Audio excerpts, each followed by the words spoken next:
घने सुनसान जंगल में ऋषि अपने दोस्तों को आवाज देकर ढूंढ रहा था। मोहित, रितेश, कहाँ हो तुम? देखो, बहुत मजाक हो गया। अब जल्दी से मेरे सामने आओ, रात होने वाली है। इसके पहले कि हम लोग जंगल से बाहर निकलने वाले रास्ते में भटक जाए, हमें जंगल से निकलना होगा। मगर दोनों दोस्त उसकी बात का कोई जवाब नहीं दिए। वो हर मुनासिब जगह पर अपने आसपास देख चुका था, मगर उसके दोस्त कहीं नहीं थे। ऐसा कैसे मुमकिन है? अभी कुछ देर पहले ही तो वे लोग यहाँ थे और अचानक कहाँ चले गए? अपने कॉलेज की रिसर्च के सिलसिले में एक छोटे से गांव में आकर रह रहे थे। गांव में अलग अलग तरह के पेड़ पौधों पर रिसर्च करना यही उनके कोर्स का हिस्सा था। दिन में वे लोग अलग अलग तरह के पेड़ पौधे और पत्तियां ढूंढते और रात में नेट पर उन सब के बारे में रिसर्च करते। ऐसे ही एक दिन नेट पर रिसर्च करते हुए उन लोगों को उस गांव के एक बड़े रहस्य के बारे में पता चला। तीनों आश्चर्य से एक दूसरे की ओर देख रहे थे। ऋषि और रितेश, क्या पढ़ा तुम लोगों ने? इस गांव के बारे में नेट पर क्या लिखा है? वही पढ़कर तो हैरानी हो रही है यार। हम लोग तो पिछले 10 दिनों से यहाँ पर है, मगर इस तरह की कोई वारदात हमने महसूस नहीं की। अच्छा है, हम लोगों के साथ ऐसा कुछ नहीं हुआ। मुझे तो बहुत डर लग रहा है।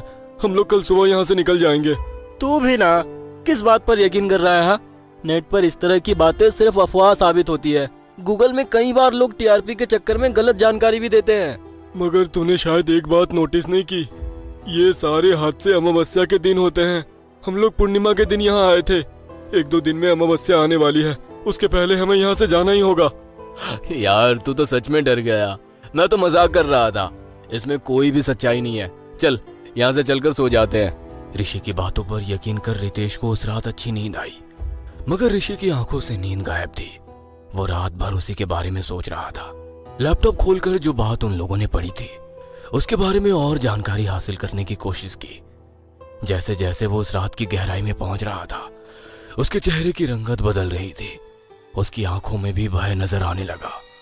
अगले दिन जंगल में वो लोग अपनी रिसर्च के लिए भटक रहे थे। तभी उन्हें अपने पीछे किसी के होने का एहसास हुआ। ऋषि ने पलटकर देखा तो वहां पर कोई नहीं था। तीनों जगह से आगे बढ़ गए, मगर हर बार उन्हें अपने पीछे किसी के होने का एहसास हो रहा था।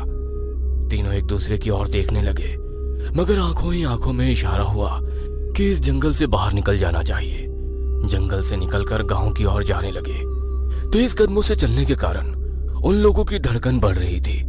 तभी किसी ने रितेश का हाथ पकड़कर उसे अपनी ओर खींचने की कोशिश की, मगर रितेश का दूसरा हाथ ऋषि के हाथ में था, इसलिए वो उसे आसानी से उस ओर नहीं खींच पाए। ठीक से चलना, इस तरह धक्का खाकर क्यों चल रहा है? मैं तो ठीक से ही चल रहा हूँ, मगर किसी ने मुझे पीछे से अपनी ओर खींचा। उसकी बात सुनकर ऋषि का चेहरा डर के कारण सफेद हो गया। कुछ भी मत बोल, यहाँ पर जंगल में हम तीनों के अलावा कोई भी नजर नहीं आ रहा है। किसने तेरा हाथ खींचा? वो तो मुझे नहीं मालूम, मगर मैं सच बोल रहा हूँ यार, कोई तो यहाँ पर आसपास जरूर है। रितेश बोल ही रहा था कि उसकी नजर एक साए पर पड़ी, जो अपनी बड़ी बड़ी लाल आंखों से उन लोगों को ही घूर रहा था। उसे देखते ही रितेश ने उसकी ओर इशारा किया। देखो, मैं कह रहा था ना यहाँ पर कोई है, और उसने ही मेरा हाथ पकड़ा था। मगर देखो उसकी आंख इतनी लाल कैसे है? रितेश के बोलने पर उसके दोनों दोस्त उसके हाथ के इशारे की ओर देखने लगे, मगर वहां पर कोई नहीं था। मोहित रितेश की हंसी उड़ा रहा था, मगर ऋषि को उसकी बात पर यकीन था। उसने अपने दोस्तों के हाथों को पकड़ा और जंगल से बाहर गांव की ओर भागने लगा। तभी किसी ने उन्हें पीछे से आवाज दी। ऋषि, मोहित, रुक जाओ। आवाज सुनकर तीनों अपनी जगह पर खड़े हो गए।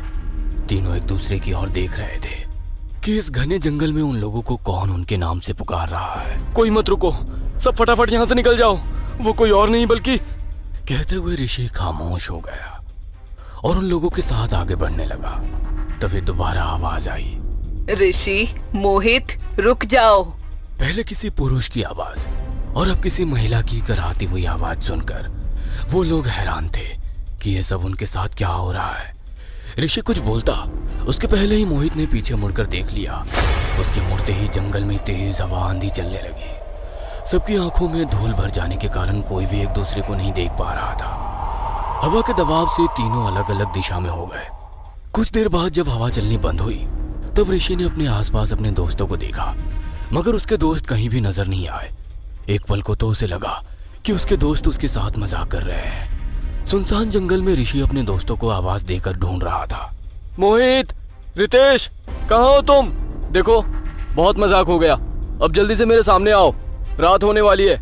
इसके पहले कि हम लोग जंगल से बाहर निकलने वाले रास्ते में भटक जाए, हमें जंगल से निकलना होगा। मगर दोनों दोस्त उसकी बात का कोई जवाब नहीं दिए। वो हर मुनासिब जगह पर अपने आसपास देख चुका था, मगर उसके दोस्त कहीं नहीं थे। ऐसा कैसे मुमकिन है? अभी कुछ देर पहले ही तो वो लोग यहाँ थे और अचानक कहाँ चले गए? उसने अपनी पॉकेट से तुरंत मोबाइल निकाला और उन लोगों को कॉल करने लगा, मगर उसके मोबाइल में नेटवर्क ही नहीं था। वो परेशान होकर इधर उधर देखने लगा। तभी उसे अपने आसपास घुंघरू की आवाज सुनाई देने लगी। एक तो उसके दोस्त उसके आसपास नहीं थे, दूसरी तरफ से यह भी पता नहीं था कि आवाज किस चीज की है। वो वहां से फटाफट निकलने की सोचने लगा। तेज कदमों से वो गांव की ओर जाने लगा। तभी उसके सामने अचानक ही एक अजीब सा साया आकर खड़ा हो गया, जो ना पुरुष था और ना ही महिला। चेहरे पर बढ़ी हुई दाढ़ी और शरीर पर साड़ी के साथ ढेर सारे गहने पहने वो साया धीरे धीरे ऋषि की ओर बढ़ने लगा। ऋषि बुरी तरह से डर गया था। उसे समझ नहीं आ रहा था कि वो क्या करे। जैसे जैसे वो आगे बढ़ रही थी, ऋषि पीछे हट रहा था। पीछे हटते वक्त उसे एक पत्थर से चोट लगी और वो लड़खड़ा कर गिर गया। वो साया अभी भी उसकी ओर बढ़ता जा रहा था। कुछ दूर खड़े रहकर उसने अपना हाथ आगे किया और उसके हाथों के इशारे से ही ऋषि हवा में उड़ने लगा। वो छूटने की कोशिश कर रहा था, मगर उसके पकड़ से नहीं छूट पा रहा था। ऋषि अपनी गर्दन को झटका देकर उसका हाथ छुड़ाने की कोशिश कर रहा था। अचानक ही उस साये को एक जोरदार झटका लगा और वो दूर जा गिर गया। ऋषि को समझ नहीं आया कि अभी कुछ देर पहले तो खुद को छुड़ाने की कोशिश कर रहा था, तब कुछ नहीं हुआ और अब वो साया उससे इतनी दूर जा गिर गया। ये सब कैसे हुआ? झटका लगने से वो साया अपने खतरनाक रूप में आ गया। उसकी बड़ी बड़ी लाल आंखें अंगारे बरसा रही थी। देखो, मैंने तुम्हारे बारे में सब कुछ पढ़ा है। तुम इन गांव वालों को उनके किए की सजा दे रही हो या दे रहे हो, जो कोई भी हो तुम। मैंने और मेरे दोस्तों ने तुम्हारा कुछ नहीं बिगाड़ा है। हमें जाने दो, समझी तुम? कहाँ है मेरे दोस्त? ऋषि की बातें सुनकर वो साया जोर जोर से हंसने लगा और जैसे ही उसने अपने हाथ ऊपर किए, आसमान से मोहित और रितेश उसके सामने गिर गए। कोई भी नहीं बचेगा, सबको सजा मिलेगी। मैंने भी किसी का कुछ नहीं बिगाड़ा था, मगर लोगों ने मुझे जिंदा जंगल में दफना दिया था।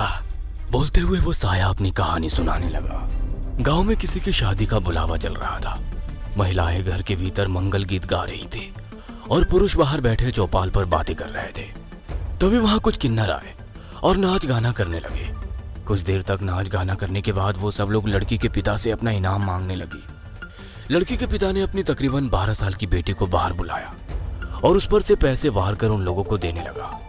किन्नरों का सरदार इतनी छोटी लड़की को देखकर गुस्से में आ गया और उन लोगों को बोला, आजकल सरकार कितने कानून लेकर आ रही है, तुम लोगों में जागरूकता पैदा करने की कोशिश कर रही है, मगर तुम लोग वहीं के वहीं गवार रहोगे।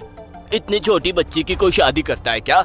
मैं अभी पुलिस स्टेशन जाकर तुम लोगों के खिलाफ कंप्लेंट लिख दूंगी। हाँ, देखो, यह हमारा घरेलू मामला है, तुम इन सब बातों से दूर रहो। तुम्हारा नाच गाना हो गया, अपनी बख्शिश लो और यहाँ से जाओ। अरे तुम लोगों को क्या लगता है हम लोग पैसे के लिए नाच गाना करते हैं? अरे हम तो तुम लोगों को आशीर्वाद देने के लिए आते हैं।